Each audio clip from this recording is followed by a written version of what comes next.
Ja, vi skal spille Zelda. Her. Og det er her.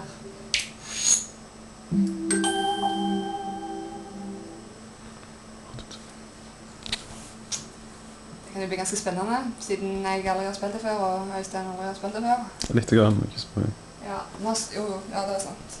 Jeg har sett på da. Jeg er klar.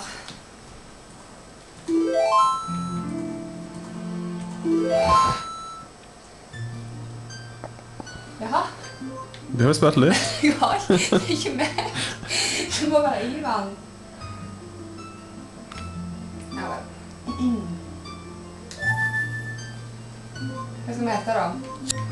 Jeg vet ikke, tror det er millionæren. Ja, ok.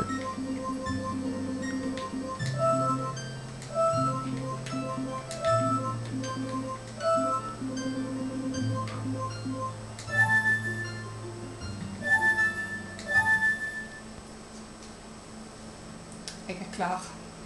Jipp. Men jeg har kjøpt dette så interessant å ha med på filmapparaten. Nei, jeg slipper litt rett nå, tror jeg. Nei, introen her kommer sikkert til å være lenge.